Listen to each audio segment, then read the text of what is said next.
नमस्कार. Black and व्हाईटमध्ये आपलं स्वागत. शरद पवार महाराष्ट्रातलं राजकीय पटलावरचं सर्वात बलाढ्य असं नाव. शरद पवारांनी राष्ट्रवादी काँग्रेसच्या अध्यक्षपदाचा राजीनामा देण्याचा निर्णय जाहीर केला आणि मुळात महाराष्ट्र आणि देशात धरणीकंप व्हावा अशा स्वरूपामध्ये प्रतिक्रिया समोर येताना पाहायला मिळाल्या. फक्त सर्वसामान्यांमधून नाही तर नेतृत्वातून पण एक मोठी प्रतिक्रिया समोर आली. अभूतपूर्व असं वातावरण पाहायला मिळालं. या वातावरणात एक चेहरा अत्यंत लक्षवेधी होता आणि तो चेहरा होता प्रदेश अध्यक्ष जयंत पाटील यांचा. मुळात त्यांची जी प्रतिक्रिया होती ती मोठ्या चर्चेचा विषय ठरली आणि त्याच दृष्टीनं मुळात राष्ट्रवादीत सद्य परिस्थिती काय आहे, का म्हणून शरद पवार साहेबांना असा निर्णय घ्यावा लागतोय, या संदर्भात चर्चा करण्यासाठी म्हणून आज आपल्याबरोबर थेट आहेत जयंत पाटील साहेब. सर, खूप खूप स्वागत. सर, जसं मी सुरुवातीला म्हटलं की साहेबांनी राजीनामा देण्याचा निर्णय घेतला आणि तुमचं वाक्य होतं, साहेब तुम्ही नसाल तर मग आमच्या असण्यालाही अर्थ उरत नाही. मुळात इतक्या टोकाची प्रतिक्रिया, कारण साहेबांसमोर इतक्या टोकाची प्रतिक्रिया साधारण कोणी देत नाही, पण तुम्ही थेटपणे अशा स्वरूपाची प्रतिक्रिया त्या मंचावर दिली आणि सगळ्यांनाच आश्चर्य वाटलं.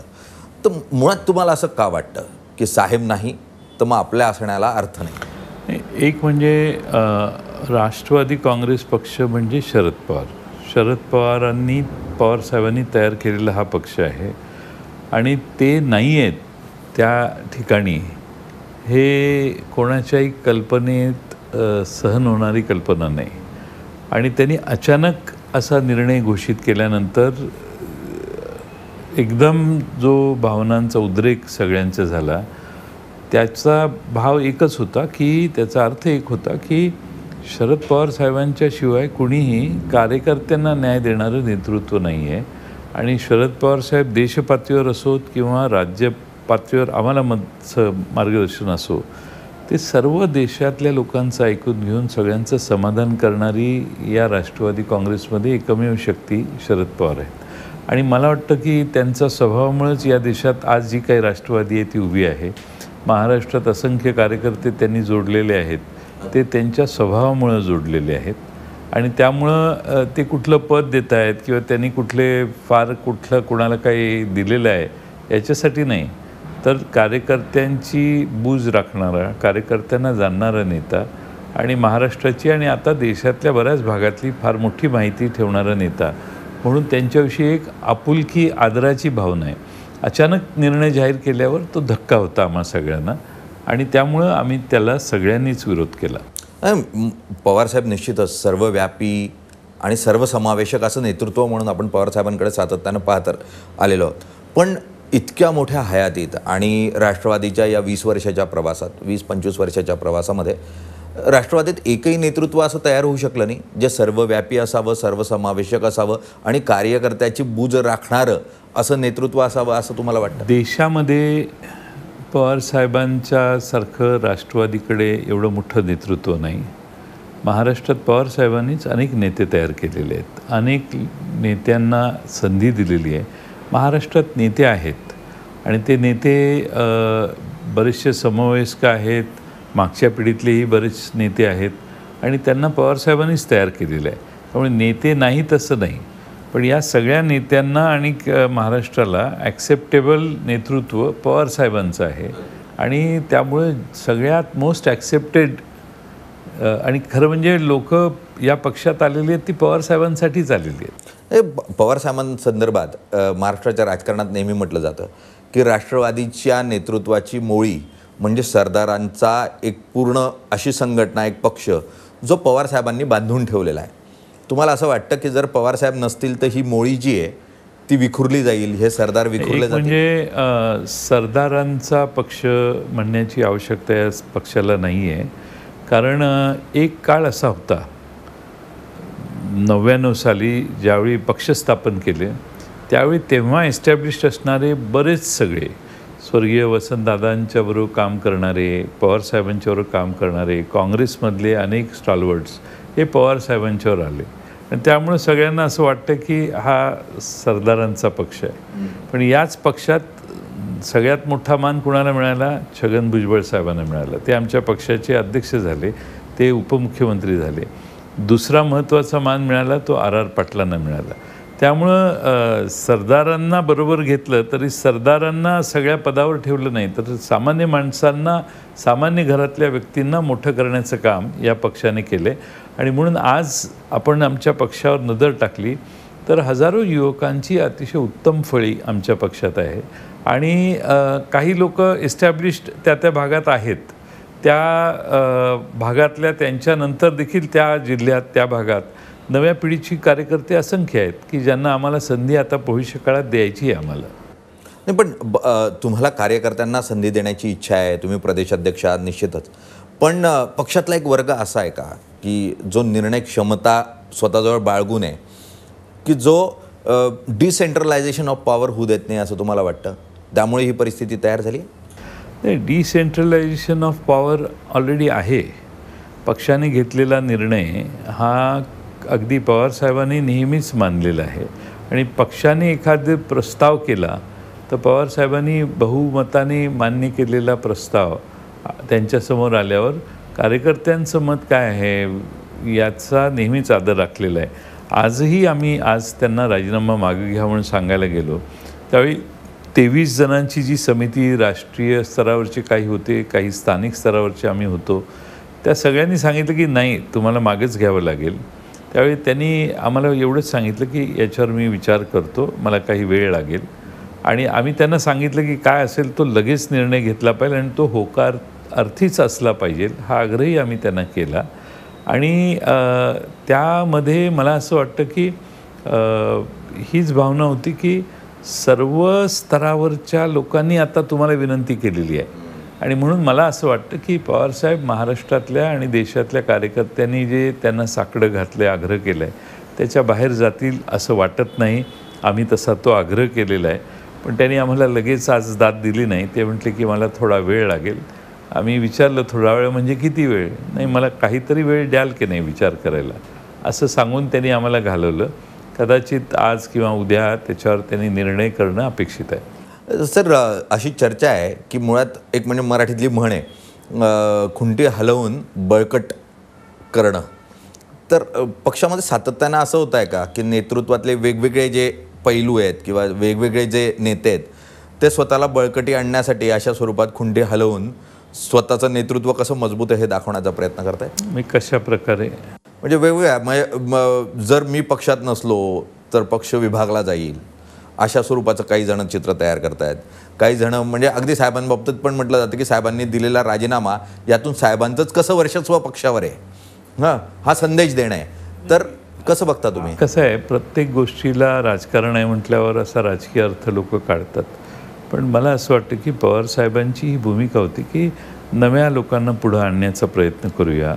मी पक्षात आहेच, मी तुमच्या पक्षातून काय बाहेर जात नाही, पण नवे चेहरे, नवी संघटना, नव्या काही दिवसापूर्वी त्यांनी भूमिका व्यक्त केली की भाकरी परतवली पाहिजे करपण्याच्या आधी.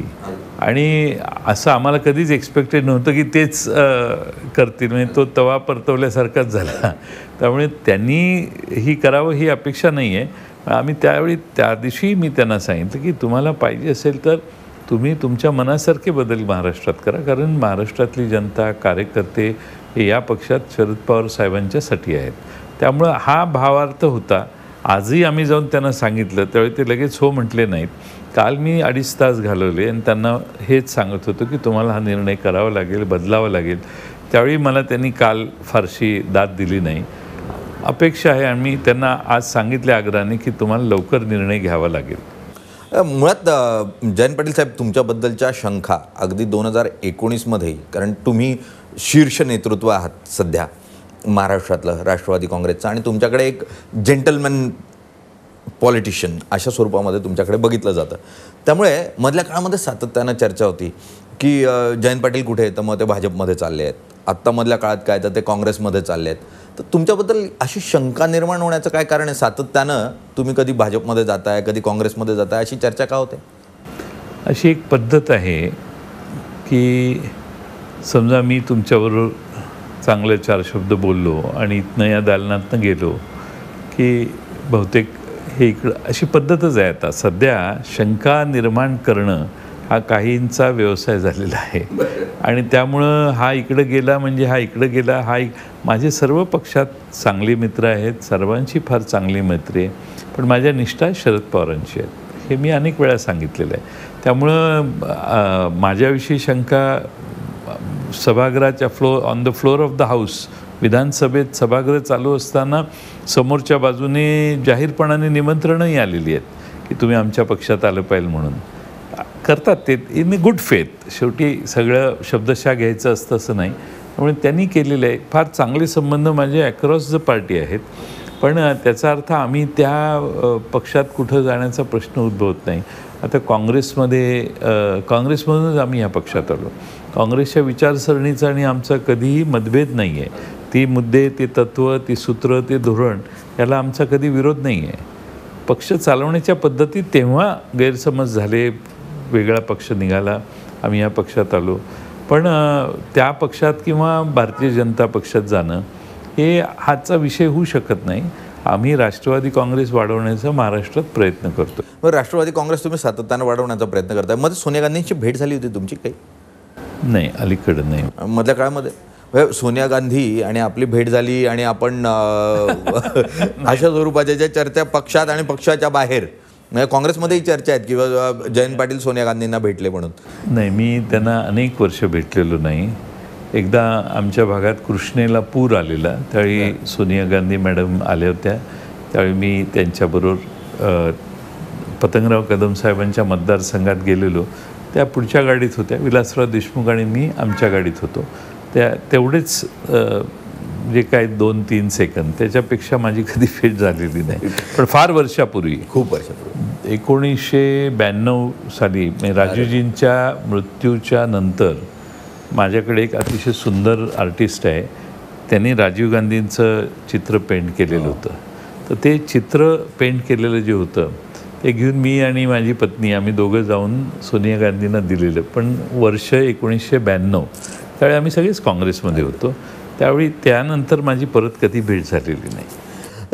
शंका या राजकारणात घेतल्या जातात. It's a part of politics. म्हणजे इतरांबद्दल शंका उपस्थित करून त्यांची उंची कशी कमी करता येईल असा प्रयत्न असतो राजकारणात. It's a part of politics. पण या पूर्ण राजकीय समीकरणांमध्ये म्हणजे राष्ट्रवादी काँग्रेस हा सध्या महाविकास आघाडीचा सुकाणू आहे. जर राष्ट्रवादीने ठरवलं तर महाविकास आघाडी, राष्ट्रवादीने ठरवलं तर वज्रमुठ विखुरली, अशा स्वरूपाचे चित्र आहे. या परिस्थितीमध्ये महाविकास आघाडीचं भविष्य कसं बघताय तुम्ही? महाविकास आघाडीच्या भविष्याचा आणि आमच्या पक्षांतर्गत घेतलेल्या निर्णयाचा कुठे संबंध नाही, कारण पवारसाहेबांची कमिटमेंट महाविकास आघाडीला आहे. त्यांनीच ती निर्माण करण्यासाठी पुढाकार घेतलेला आणि त्यामुळं त्यातने हा आमच्या पक्षाच्या अंतर्गतला विषय आहे. साहेबांची इच्छा होती की नव्या पिढीला पुढं आणायचा प्रयत्न करूया आपण, पण ती कोणी मान्य करायला आज तयार नाही. उद्या लोकसभा आहेत, विधानसभा आहेत, एवढ्या महत्त्वाच्या निवडणुका देशातल्या राजकारणात होताना देशातले अनेक विरोधी पक्षाचे नेते पवारसाहेबांना सांगायला लागले. गेल्या 2 दिवसात आम्ही बघितलं की फारुख अब्दुल्लापासून ते स्टॅलिनपर्यंत सगळेच फोन करत आहेत आणि असा निर्णय करू नका, जे आमच्या पक्षात नाही आहेत तेही सांगत आहेत. म्हणजे पवारसाहेबांच्यासारखा उत्तुंग नेतृत्वाची गरज आज देशातल्या विरोधी पक्षाला दिसते आणि म्हणून हा निर्णय त्यांनी घ्यावा असं पक्षांतर्गत पण आणि पक्षाच्या बाहेरूनही त्यांच्यावर दबाव आहे. मुळात तुम्ही जसं म्हणतात की पवारसाहेबांसारखा उत्तुंग नेतृत्व हे महाराष्ट्रात आणि देशातही पाहायला मिळत नाही आणि त्यामुळे साहजिक आहे प्रत्येकाला वाटतं की हा नेता जो आहे सक्रिय राहावा, जास्तीत जास्त काळ त्याचं मार्गदर्शन आपल्याला मिळावं. पण या परिस्थितीमध्ये विरोधकांची एकीकडे मोठ बांधली जाते आहे, पवारसाहेब त्यांची बैठक करतात आणि सरकारच्या ज्या चुकीची धोरणं आहेत त्याच्याविरोधात आवाज पण उठवतात. पण दुसरीकडे चर्चा अशी होती की जोपर्यंत पवारांचं राजकीय सक्रियपण आहे तोपर्यंत वेगळी भूमिका घेता येत नाही पक्षाला, भाजपबरोबर जाता येत नाही आणि पक्षांमधला एक मोठा गट आहे की ज्याला भाजपबरोबर जायचं आहे. पवारसाहेब स्वतः पण पुस्तकात लिहितात की अनेकांना असं वाटतं की भाजपबरोबर जावं. तर त्यामुळे काही कारण आहेत का की पवारसाहेबांनी विचार केला की नको, आता आपण अध्यक्षपद, तुम्हाला कोणता निर्णय घ्यायचा, तुमच्या भूमिका काय आहेत, त्या भूमिकांनी तुम्ही पुढे जा म्हणून? मला वाटत नाही असं काही, अशा विषय आमच्याशी कधी चर्चा त्यांनी केली नाही. पक्षात काही लोक असू शकतात असा विचार व्यक्त करणारी, पण त्यांची संख्या मर्यादित असेल असं मला वाटते. माझ्यासमोर तरी कुणी व्यक्त केलेल्या नाहीत या भूमिका. पण आमचा राष्ट्रवादी काँग्रेस पक्ष म्हणून आमचा पक्ष महाराष्ट्रात विस्तारित होण्याची आज फार मोठी संधी आहे. आणि मला असं वाटतं की आज महाविकास आघाडीच्या ज्या सभा होत आहेत त्याचं चित्र बघितलं तर लोकांचीही या कॉम्बिनेशनला मान्यता मोठ्या प्रमाणात आहे. आता हे कॉम्बिनेशन ब्रेक व्हावं म्हणून जर काही कोणी प्रयत्न करत असतील तर त्याला यश येणार नाही ह्याची काळजी घेणं आवश्यक आहे. अत्यंत महत्त्वाचा मुद्दा की जे कॉम्बिनेशन तयार झालं आहे त्यातून अनेक राजकीय पक्षांना धडकी भरली आहे हे तर मान्य करावंच लागतं की सध्या परिस्थितीमध्ये. आणि म्हणूनच ती जी मूठ आहे, ते जे कॉम्बिनेशन आहे ते टिकू नये असा तुमचा विरोधक तर प्रयत्न करतो आहे. आणि तसं काही तुम्हाला पाहायला मिळाला का की विरोधात खूप काही प्रयत्न करतायत ही वज्रमूठ सैल व्हावी? असं आहे की प्रत्येकाला 2024च्या निवडणुकांची काळजी आहे, तशी आम्हाला आहे, तशी सत्तेत बसणाऱ्यांना देखील असेल. आणि अलीकडच्या काळात त्यांनी महाराष्ट्रात काही पक्ष फोडून जे नवीन ताकद निर्माण करायचा प्रयत्न केला आहे त्याला जनतेचा प्रतिसाद अत्यल्प आहे. आणि त्यामुळं तेही चिंतेत असावेत असं मी ऐकले, मला नक्की माहीत नाही. आणि त्यामुळं पुढच्या निवडणुका कशा करायच्या महाराष्ट्रात याचा थोडासा विचार, चिंतन आणि चिंता त्यांच्या मनात असणं स्वाभाविक आहे. पण आत्ता सद्य परिस्थितीमध्ये जर निवडणुका झाल्या तर महाविकास आघाडीला किती आणि सत्ताधाऱ्यांना किती असं काही गणित मांडलं आहे तुम्ही? साधारण किती जागा येतील जर महाविकास आघाडी राहिली तर? महाविकास आघाडी राहिली एकत्रित तर 170-180 जागा यायला काहीच अडचण नाही. म्हणजे शिंदे गट आणि भारतीय जनता पक्ष मिळून एक 90-100च्या पण आत ते राहतील असं मला वाटतंय. सद्य परिस्थितीमध्ये महाविकास आघाडीला मिळणारा जो पाठिंबा आहे, तुम्ही ज्या स्वरूपात म्हणतात 170 जागा, काय कारण वाटतात त्यामागची? कारण काय, आपण परवा ज्या मार्केट कमिटीच्या मीटिंग झाल्या, निवडणुका झाल्या, त्यामध्ये आपल्या लक्षात येईल की बहुसंख्य ठिकाणी फार मोठा विजय एकत्रितपणाने जिथं महाविकास आघाडी लढली तिथं झालेला आहे. हे तिन्ही पक्ष एकत्रित येतात त्यावेळी विधान परिषदेच्या सर्व जागा जिंकल्या जातात. तिन्ही पक्ष एकत्रित येतील तर त्या स्थानिक संस्था देखील बऱ्यापैकी जिंकतील. ग्रामपंचायती देखील महाराष्ट्रात फार मोठ्या प्रमाणात महाविकास आघाडीच्याच आहेत. म्हणजे एकंदर या तिन्ही पक्षांची एकजूट ही महाराष्ट्रात एक मोठी ताकद व्हायला लागलेली आहे किंवा झालेली आहे. हे आकडेवारीवरून आता सिद्ध होते. पूर्वी आम्ही नुसतंच म्हणायचो, पण ग्रामपंचायतीमध्ये, सोसायटीमध्ये, मार्केट कमिट्यांमध्ये, नगरपालिका, नगरपरिषदा, त्या नगरपंचायतीमध्ये जेव्हा जेव्हा निवडणुका झाल्या तेव्हा या तिघांचा वर्चस्व राहिलेला आहे. काही ठिकाणी आघाडी होते आमची तिघांची, काही ठिकाणी होत नाही, हा भाग वेगळा. पण त्यांची मतं एकत्रित केली तर पुन्हा कार्यकर्त्यांना वाटारे एकत्रित आलो असतं तर बरं झालं असतं, आपली मतं जास्त आहेत. त्यामुळं हे कॉम्बिनेशन जे आहे ते फार डिफिकल्ट आहे दुसऱ्या कुठल्याही पक्षाला ह्याच्याशी मुकाबला करायला.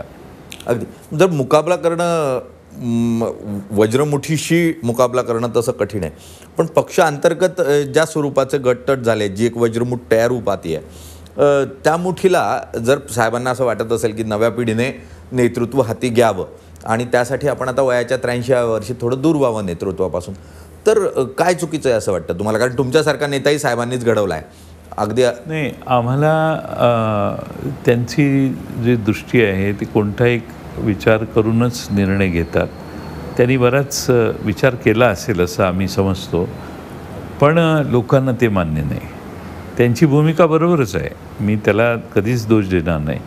पण 8 महिन्याने लोकसभा आहेत, नंतर लगेच इलेक्शनचंच हे आहे आणि 8 महिन्यात आम्हाला पक्ष उभा करायचा आहे, नवीन चेहरा घेऊन आम्ही लोकांच्या समोर जायचं का? शाश्वत सगळ्यांना माहीत असणारा आमचं राष्ट्रवादीचा ब्रँडच शरद पवार आहेत.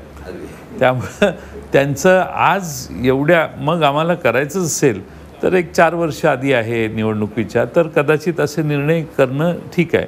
त्यामुळे पवारसाहेबांनी फार विचार करून निर्णय घेतलेला असला तरी आमचा त्याला विरोध आहे. आणि आम्ही त्यांना आज सांगितलं की आमचा याला विरोध आहे, तुम्ही असं करू शकत नाही, तो तुम्हाला अधिकार नाही. आणि अशा पद्धतीनं निवृत्ती घेणं हे कुणालाच मान्य नाही. त्यामुळे अनेक लोक तिथंच नाही तर महाराष्ट्रातले अनेक जिल्ह्यामध्ये त्या भावना प्रधान होऊन अनेक त्यांनी ॲजिटेशन्स फार मोठी केली. अगदी ॲजिटेशन्स झाली. हे रक्ताने पत्र लिहून माझ्याकडे काही लोकांनी दिलेली. अगदी आज आत्महत्या करण्याचा एकाने प्रयत्न केला. मुळात या पूर्ण परिस्थितीमध्ये पवार साहेबांनी अध्यक्षपदावर कायम राहावं हा तुमचा आग्रह आहे, ते मान्य करतील, कमिटीनेही केला आहे. पण समितीनं असाही अहवाल दिला आहे का की कार्याध्यक्षपदाची गरज नाही? नाही, चर्चाच नाही झाली. कार्याध्यक्षपद निर्माण होऊ शकतं? कशासाठी करायचं?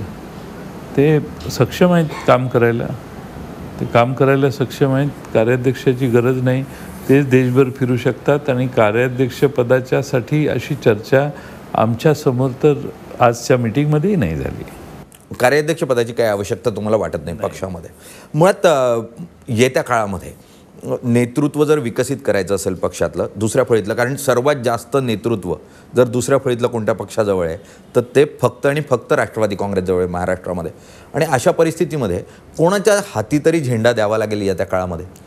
तर तुम्हाला काय वाटतं की कोणाच्या हाती हा झेंडा जायला हवा? नाही, आज त्याचा विचारच करायला आम्ही तयार नाही. हा हातात झेंडा पवारसाहेबांचाच आहे. आणि ह्या सगळ्या घटनेतून आम्ही सगळे अचानक भानावर आलेलो आहोत की पवारसाहेब नसले तर काय. आणि आम्हाला सगळ्यांना धक्का बसला आहे. आज आम्हाला फार आनंद झालेला आहे की त्यांनी पुन्हा ती जबाबदारी घेतलेली आहे, घ्यावी म्हणून आमचा आग्रह झाला. तर त्यांचा निर्णय काय होतो ते आज उद्या कळेल आपल्याला. पण त्यांनी घेतलीच पाहिजे ही पक्षात एकमत आहे. आता त्यांचा निर्णय त्यांनी घोषित जर केला आणि नाही असं काही वेगळं केलं तर मग परिस्थिती हे होईल. मग पण आज आम्ही त्याचा विचारच करत नाही. आज पवारसाहेबांच्या हातीच या पक्षाची धुरा, झेंडा आणि नेतृत्व आहे. आपण असं मान्य करूत की पवारसाहेब अध्यक्षपदावर कायम राहत आहेत, पण आज ना उद्या कधीतरी पवारसाहेब म्हणतील की आता मला थांबणं हे गरजेचं वाटतं. अशा परिस्थितीमध्ये जर पक्षात पवारसाहेबांनी थांबण्याचा निर्णय घेतला तर जयंत पाटलांची भूमिका काय असेल? एक आहे की हा पक्ष गेली 24 वर्ष मी एकट्यानेच नाही, माझ्याबरोबर भुजबळ साहेब आहेत, आर पाटील होते, अनिल देशमुखांच्यापासून अजितदादांपर्यंत, इकडं राजेश टोपेंच्यापासून सुनील तटकरेंच्यापर्यंत असे सगळ्या जुन्या नेत्यांनी काम केले. नवी पिढी धनंजय मुंडे आणि नवी पिढी देखील या पक्षात आता हळूहळू पुढे यायला लागलेली आहे. त्यामुळं मला असं वाटतं की पक्षात नेतृत्व करण्याची राज्यस्तरावर वानवा नाही आहे. भुजबळ साहेबांनी तर अगदी बिहारमध्ये जाऊन ओबीसी संघटनेच्या वतीनं सभा घेतलेल्या आहेत उत्तर भारतामध्ये. त्यामुळं पण आज त्याचा विचार करण्याची तयारी आमच्या कोणाची मानसिकता नाही. आमचं लक्ष लोकसभेच्या निवडणुका आणि विधानसभेच्या निवडणुका आहेत. त्यामुळे मध्ये काही असा विषय काढायचा नाही आणि पुढंही काढायचा नाही अशी आमची सगळ्यांची भूमिका आहे. अगदी जयंत पाटील साहेब, खूप खूप धन्यवाद तुम्ही जी चर्चा केली त्यासाठी. मुख्यतः जयंत पाटलांच्या आणि मुळात समितीनं दिलेल्या अहवालाचा मतितार्थ स्पष्ट आहे की अध्यक्षपद हे कायम शरद पवारांकडेच राहावं. मात्र या सर्व गोष्टींचा मतितार्थ जर काढायचा झाला तर शरद पवार साहेबांच्या उंची इतका नेता हा निर्माण होणं शक्य नाही. पण त्या दृष्टीने पावलं टाकावी म्हणून तरी पावलं टाकली जात आहेत का पक्षात हे महत्त्वाचं आहे. कारण सर्वव्यापीपण असणं, सर्वसमावेशक असणं, राष्ट्रीय आंतरराष्ट्रीय विषयांची जाण असणं, या प्रत्येक मुद्द्याच्या दृष्टीनं जे एक तयार होण्यासाठीचं जे ट्रेनिंग असतं ते कोणी स्वतःहून घेऊन पुढे जाण्याचा प्रयत्न करत आहे का, ते या ठिकाणी अनेक प्रश्न तयार होत आहेत. अनेक जण आपल्या मतदारसंघ आणि काही उद्योग सहकार याच्यातच अडकून पडले आहेत असंही चित्र आहे. त्यामुळे निश्चितच येत्या काळामध्ये राष्ट्रवादी काँग्रेसच्या दुसऱ्या फळीतल्या नेतृत्वाला या संदर्भात विचार करावा लागेल. आणि फक्त राष्ट्रवादी काँग्रेसलाच नाही तर इतर पक्षांमध्ये असं नेतृत्व उभं करणं हे गरजेचं ठरणार आहे. त्यामुळे जयंत पाटील साहेब, तुम्ही चर्चा केलीत, तुमचं नेतृत्व हे त्या मार्गानं पुढे जात आहे असं आम्ही सातत्यानं पाहतो. तुम्हाला खूप खूप शुभेच्छा.